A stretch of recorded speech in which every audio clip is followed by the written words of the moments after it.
So I was getting frustrated trying to find late model Rockwood Geo Pros where people had done any kind of videos on any kind of upgrades. Just trying to find stuff that, little things that can be fixed and made so it's a little more user friendly. Ours is a 2025 Rockwood Geo Pro G20FBS. So we've had it for just about a year now. We got it new off the lot. Done a couple of updates on the thing. So because a lot of people don't seem to be doing any videos on late model stuff, figured maybe I should. Okay, I'm going to do an upgrade on my Rockwood Geo Pro. We were looking at the hood vent this past weekend, and let's see, the light is not real sufficient for actually doing anything. This little light up here doesn't really give you a whole lot of light. So I'm going to swap it out. A couple things I got are this 12 volt cob light, strip light, LED tape light. This is actually left over from another project I did. I'll show you in a minute. These little angle corners.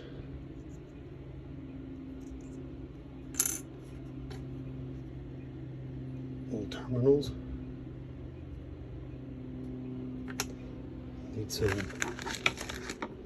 little baby screwdriver, wire strippers, this kind of stuff. Now, first thing I'm going to do is measure out the area that I have to put this in and see where I want to put it, because I don't want to have it get all gunked up with grease and whatnot. So let me check that. Before we get started cutting stuff out, I'll put the model number of our Magic Chef hood vent here. Just obviously you're going to avoid the warranty on this thing if you start cutting into it and changing stuff, but at this point we've had it for a little over a year. It's working just fine, and I'd rather have a better use of it than a warranty that I'm probably not going to use.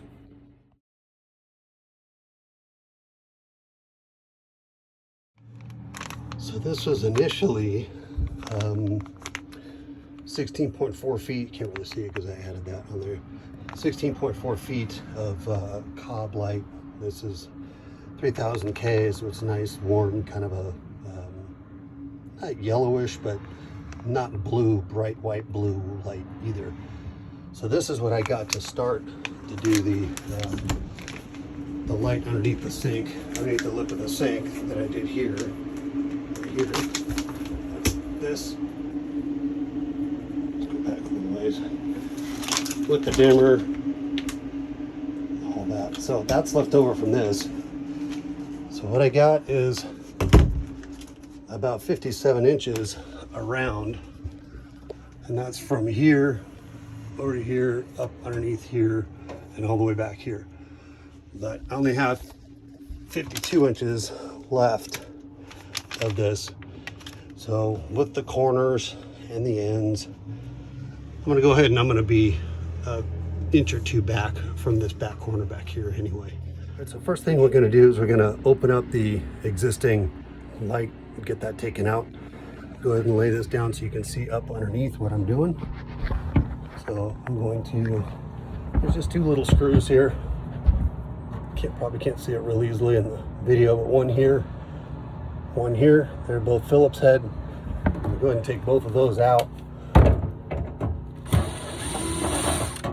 And they're just little screws, as you see. And that will expose the light and the wiring.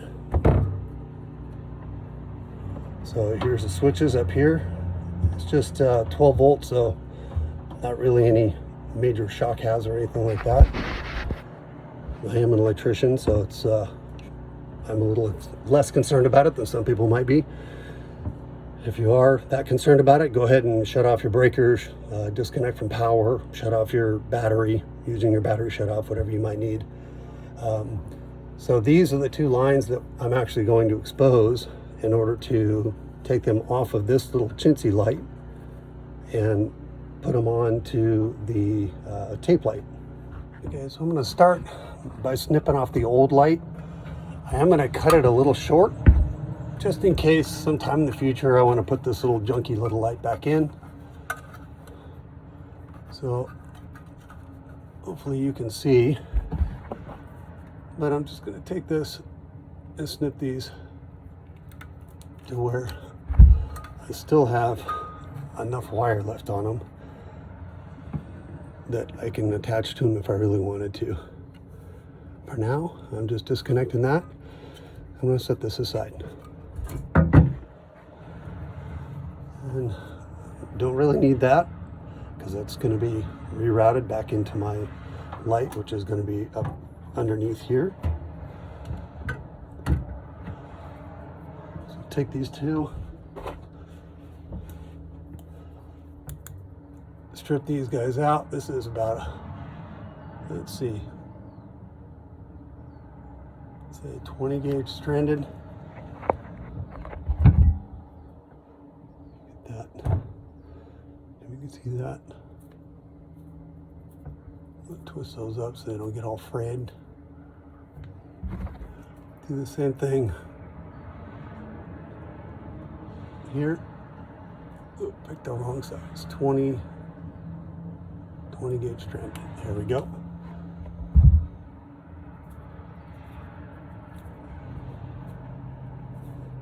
Okay.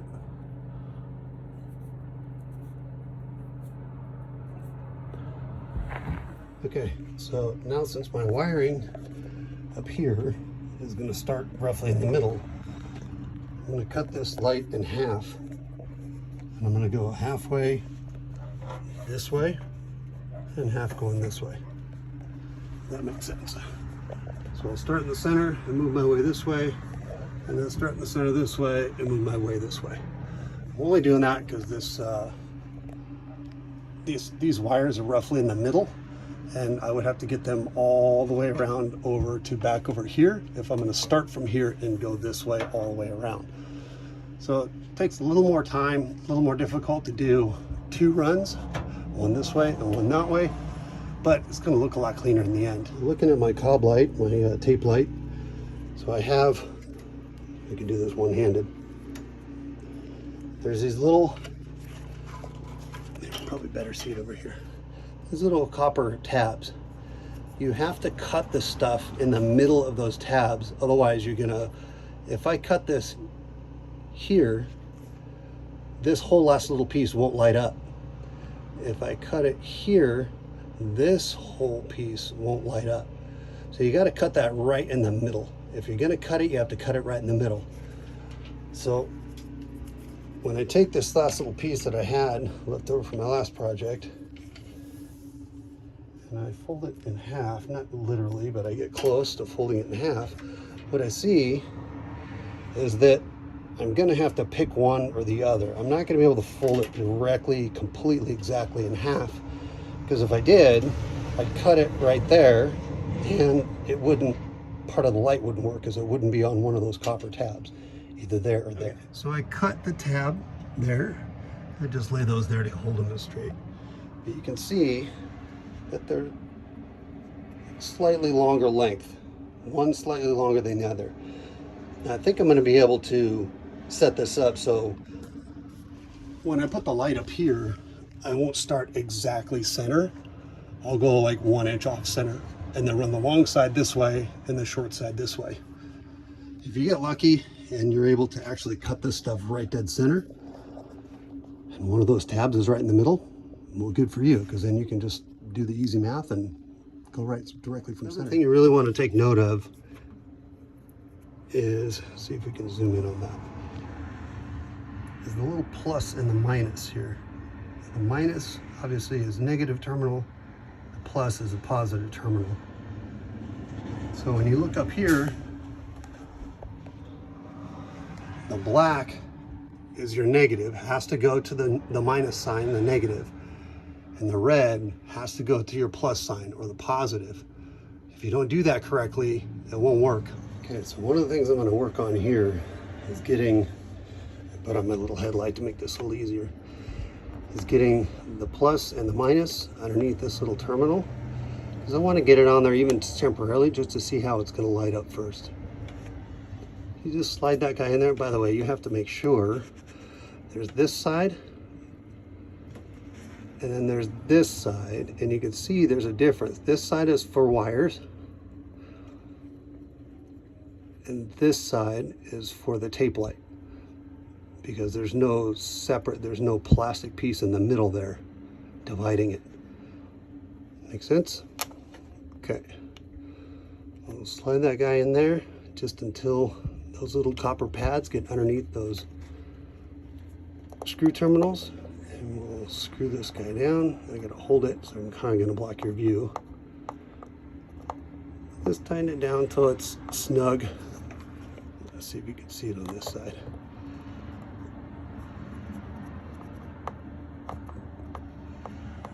So it doesn't have to be crazy tight, just snug. And you can see in there, hopefully you can see in there,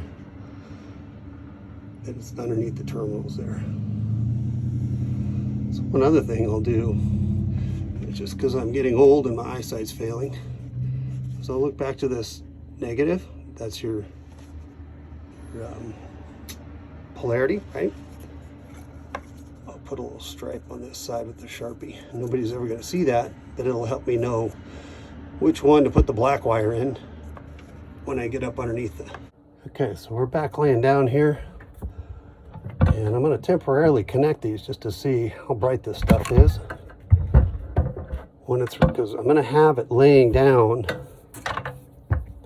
up under here,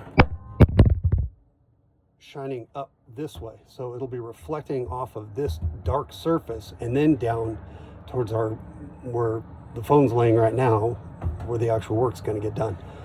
So that's another reason why I want to run all 3 lengths of this all the way around, because the black of the housing is going to absorb some of the light, so it's not going to be quite as bright. So I'm just going to hook up one little piece here and see 1/2 of this piece that I had left over, see how bright it is. Okay, so here we go. I'm just holding this up here and hit the light. Kind of get an idea of how bright it's going to be. Certainly going to be a lot brighter than that built-in light, that one. So I think it'll be good, especially once we get all the way around. The other thing I like to keep on hand are these lever nuts. Makes it real easy for adding and splicing. So they have all different kinds of one in, one out, you know, multiple ends.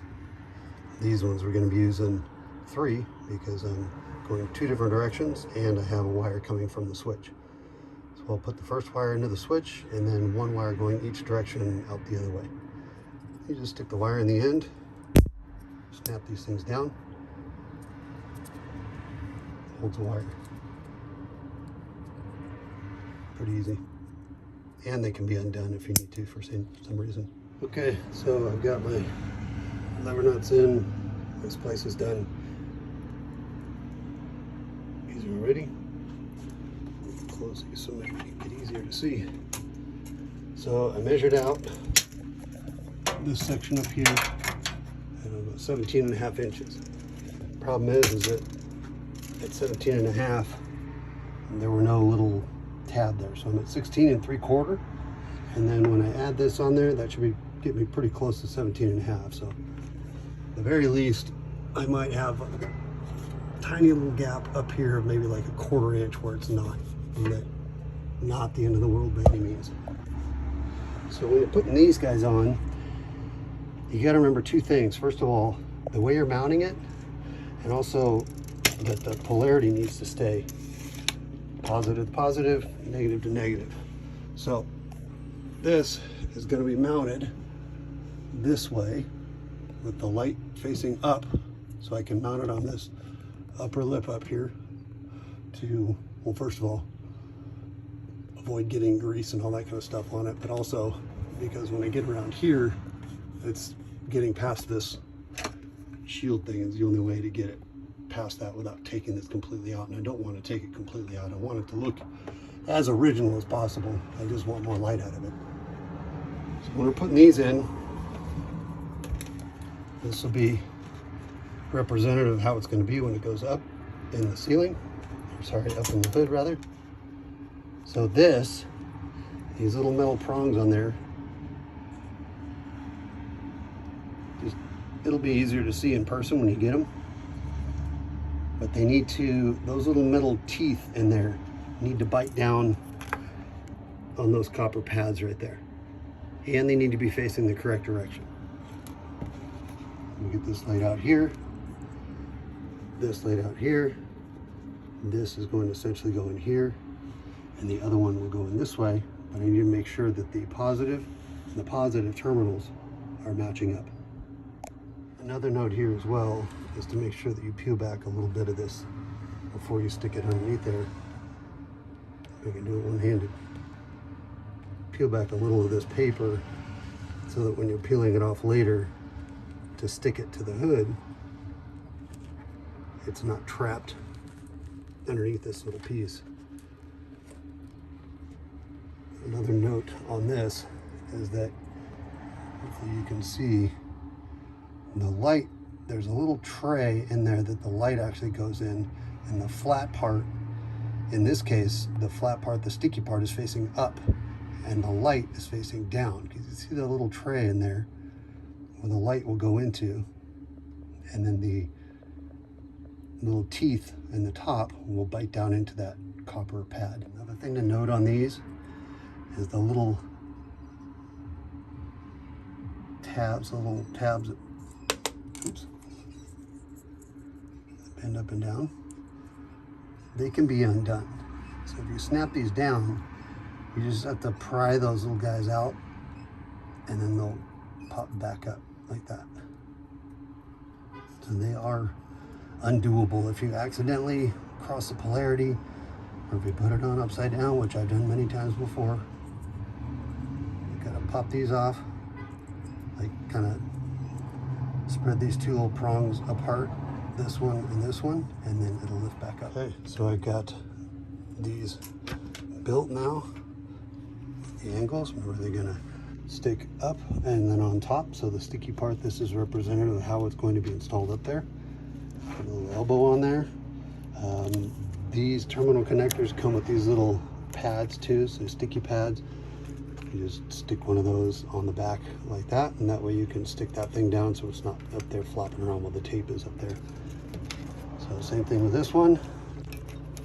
This one, again with one hand here, we'll go up this way, and we'll come in this way, and then we'll end up with these two terminals here, and we'll put one of each of these in that one, and one of each of these in the other one. And hopefully next time you see me, this will all be working. Okay, so before I actually stick all this stuff up there, I did make all these connections. I just want to make sure that all of my connections work first. Make sure my angles or elbows, whatever you want to call them, are on correctly. Make sure all 4 pieces are working. Yep, all 4 pieces are working. Looks good. Now we install. One more thing I thought to do would be, especially since this is a range hood, I'm going to do a whole lot of greasy cooking in here for obvious reasons, but it never hurts when you're trying to stick something like this. I mean, this is good quality 3M, tape or adhesive, but it never hurts. You never know what's kind of gook is going to be up underneath here, what kind of oil or grease or anything like that, just going to keep it. The last thing you want is to have your tape like bubbling up and coming, starting to flake off up here. So it never hurts to just hit some rubbing alcohol up there and clean it. So one more thing I would recommend too is after you have cleaned the upper side, just peel off a little bit of the backing at a time and then stick it up there, and peel out the backing as you go. If you peel off that whole section, something's going to stuck to your arm or your hair or the side, whatever, but not where you want it to stick. So it's easiest if you get it kind of anchored in place with this first little piece and then peel it off as you go. So we got everything stuck down up in there. Let's see if I can show you. It's stuck all the way down the corner. Comes all the way back over here. There's my little corner. All the way this way, there's the one connector. And there's the other one. Again, all the way around. All the way back to the back.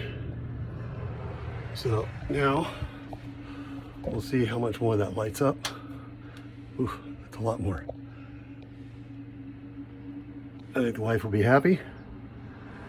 Get that housing put back up in there to hide all those wires, and then we'll be back done. Okay, so we're all done. I wasn't real happy with the way how much light I was expecting. A little more light. I think it's just because of the black of the hood. So I went and rummaged through my toolbox and material box and found some of this venture tape.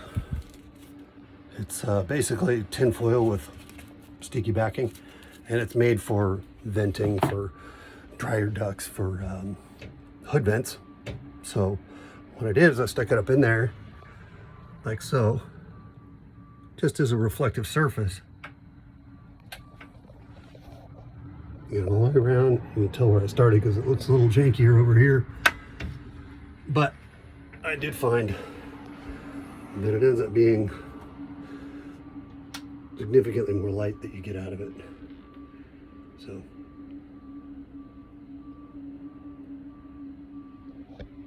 there we go. Extra little bonus points if you want to get a little bit extra illumination out of all this project. Hope you enjoyed it. It's my first one. Hopefully there'll be more. We'll see. Bye.